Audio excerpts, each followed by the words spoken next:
Durante passagem por Santa Catarina, neste mês de agosto, o presidente Lula vestiu um lenço palestino chamado kefiyeh, no qual estava escrito em árabe: Jerusalém é nossa, nós estamos chegando. A frase é usada para defender a tomada de controle da cidade israelense pelos palestinos. No Instagram, o assessor digital do primeiro-ministro de Israel, Benjamin Netanyahu, criticou o encontro de Lula com a organização pró-palestina. Anania Naftali escreveu, abre aspas, o presidente do Brasil orgulhosamente vestiu um kefiyeh. Lula está muito ocupado se reunindo com radicais para se importar com o futuro do Brasil. Perigoso e vergonhoso, fecha aspas. Tá aí então, Piotr, essa manifestação do assessor digital do primeiro-ministro Benjamin Netanyahu, a gente acompanha aí na tela com a imagem do Lula vestindo esse lenço palestino.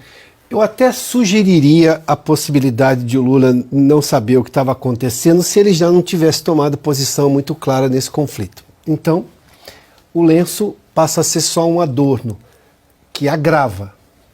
Então ele sabe do que ele estava fazendo. Ele sabia exatamente o que ia acontecer e contaram para ele, ele mesmo fez isso.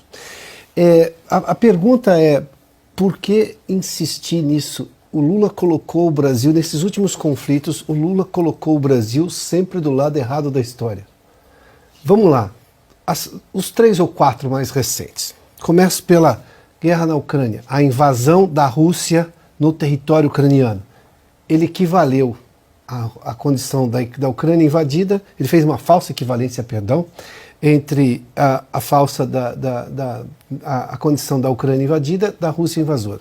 Falsa equivalência criminosa do ponto de vista geopolítico. Nós estamos com um país invadido e um país invasor, são coisas muito diferentes. Vamos lá.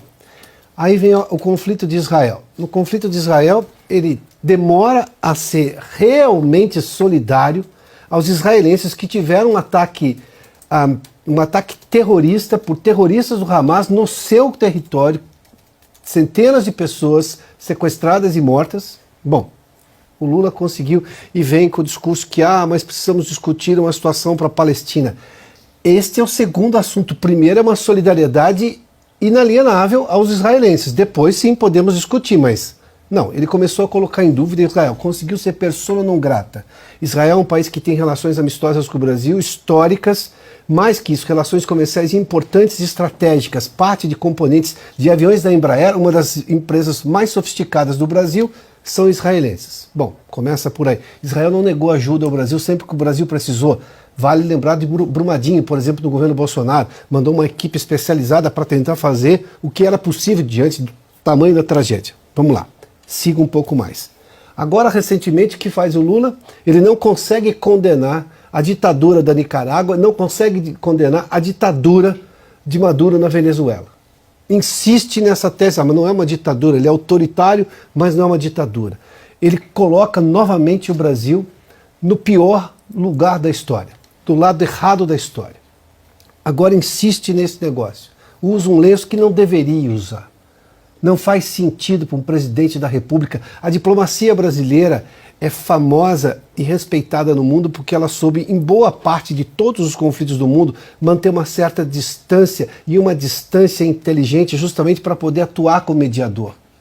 Ou a diplomacia brasileira, o país atuar como mediador. Não, o Lula escolhe o lado e escolhe o lado errado. Porque quando nós tivemos que escolher um lado, escolhemos sim o lado dos aliados da Segunda Guerra Mundial, em que pese o fato de o Brasil ter uma importante imigração italiana aqui, eu mesmo sou descendente deles, e também de alemães. Naquele momento, com tudo que foi negociado com os Estados Unidos, pode incluir a CSN, ou seja lá o que for, mas o Brasil esteve e mandou soldados que lutaram. A Ana relembrou esses dias aqui, inclusive, que fazia aniversário toda essa questão, ou seja, da importância brasileira, da atuação dos soldados brasileiros ali, dos pracinhas, como ficaram carinhosamente conhecidos, e que boa parte dos brasileiros, de forma muito vil, faz questão de esquecer, inclusive professores de história.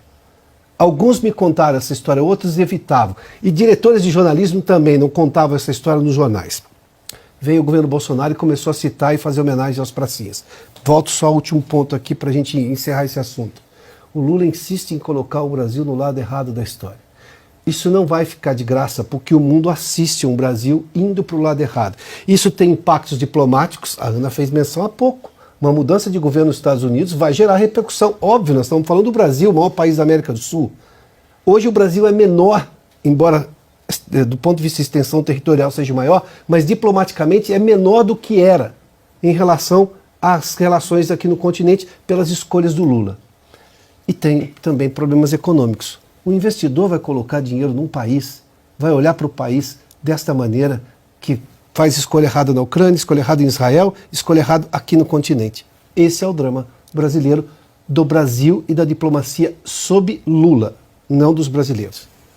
Pois é, Ana Piotr falou do governo Lula do lado errado da história, e aí lembramos do seu artigo publicado aqui na Revista Oeste, justamente tratando do tema, e tem uma foto que ilustra muito bem, não sei se temos aí a foto do vice-presidente Geraldo Alckmin ao lado de vários líderes, está aí, líderes do Houthis, Jihad Islâmica, Hezbollah e também do Hamas, está aí então na tela para quem nos acompanha, e a Ana escreveu esse belíssimo artigo aí, o Brasil com o eixo do mal, na edição 228, está aí na tela, então, para quem nos acompanha, vale resgatar esse texto mais atual do que nunca, Ana.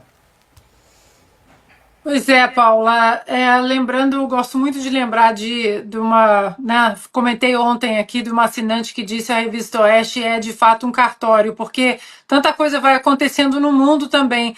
Lembrando que essa foto, Paula, se a produção puder colocar de novo na tela, nós estamos falando de líderes terroristas, líderes que odeiam o Ocidente, que odeiam a liberdade, que odeiam as liberdades individuais, que odeiam os direitos das minorias, das mulheres, LGBTs, odeiam. O líder do Hamas nessa foto, inclusive, ele foi morto 2 horas depois dessa foto. E o vice-presidente Geraldo Alckmin, numa reunião ali, numa cerimônia de posse do presidente do Irã, isso é uma foto histórica para o Brasil e não é uma foto de uma maneira festiva e positiva dizer que estamos em uma foto histórica para o Brasil. É uma foto histórica do lado ruim da história, né? Do lado da barbárie, do lado obscuro, do lado daqueles que odeiam, como eu disse, o Ocidente. Infelizmente, esse é o Brasil de Lula. E aí a gente volta, né? Faz uma volta à eleição de 2022 e aí a gente questiona aqueles que o Piotr sempre comenta aqui que assinaram, os signatários da Carta pela Democracia, ou todos aqueles outros, né, isentões, conservadores, acadêmicos, que disseram que Jair Bolsonaro e Lula estavam no mesmo patamar. Não, essa foto mostra que não. E essa foto nada é do que a continuação de uma cadeia genética do PT. Porque o PT ele é ligado com esse tipo de escória da humanidade há muitas décadas. Não tem nada de novo nessa foto.